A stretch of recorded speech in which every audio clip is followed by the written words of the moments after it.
Capture of advanced weapons that came from Iran took place while the P5+1 is engaged in negotiations with Tehran over its nuclear program. How much influence will that exposure of Iran's exporting of terror have on the negotiations? That's the question IBA's Ellie Wogelanter asked analyst Gerald Steinberg. I'm not sure that it's going to make much of a change. It seems like the Obama administration, the Europeans, really want to have a good deal, a solid deal, a good deal from their point of view, a deal which will go beyond the 6-month interim period with Iran. It doesn't really provide new information because the Americans, the Europeans, like the Israelis, knew that the Iranian regime, even though they had a facelift and Rouhani is now the leader instead of Ahmadinejad, is the same regime, the same group of people supporting terrorists, wanting to create chaos, trying to attack Israel through all sorts of proxies. So it's unlikely that this is going to make much of a change, but it's possible. It's possible that it does send that strong red card to the players here, that this is not something that they should take lightly. Is the reason that Israel took upon itself this operation because if the United States would have done it, they were taking the risk that Iran would have pulled out of the talks over the nuclear program? It's possible. We don't know what went on or what the level of cooperation was. I want to start by saying that what's really quite amazing here is that there was close American-Israeli cooperation. Not amazing because, of course, there's been a long history of on basic security issues like this American-Israeli cooperation.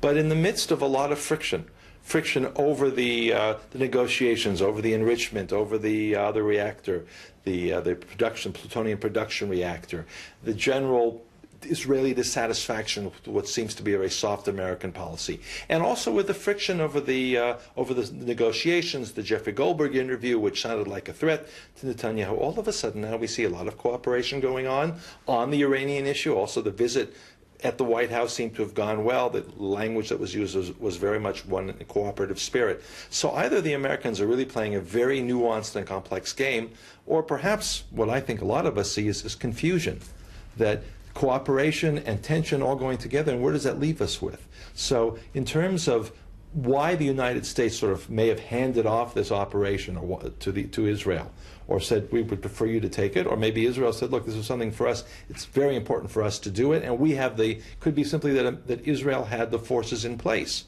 The naval forces that are patrolling those areas, Israel has the intelligence, so although there might have been, and there clearly was, consultation with the U.S. and cooperation, this may have been an Israeli operation from the beginning, and that may be why they took the lead on this. The United States said that Israel volunteered to take this operation upon itself. Is that really double talk with the United States asked/pressured Israel to do this? I don't want to get into too much parsing of one word here and there, but if this was an Israeli lead, if Israel said, if the Israeli Defense Ministry, the Chief of Staff, the Prime Minister said to their American counterparts, we want to make the interception.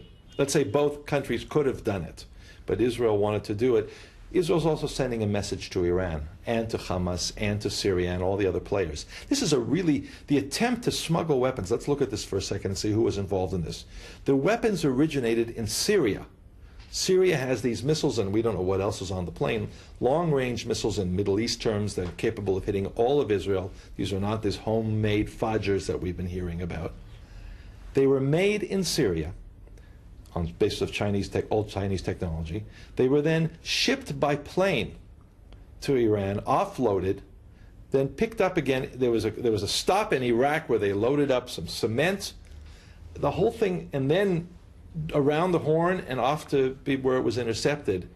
That whole thing is a very strange process. So you have the Iraqi government perhaps being involved.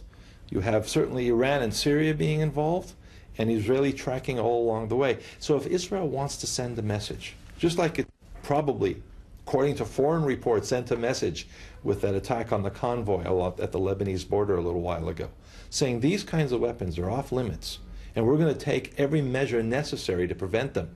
And perhaps one could read into this also, if the nuclear program continues, we're capable also of acting in that realm. There are a whole lot of signals that Israel's sending here. So it makes sense for Israel to say, we're going to handle this for our own objectives and interests vis-a-vis Iran and Syria and other players in the process. Students at the Hebrew University of Jerusalem seem to all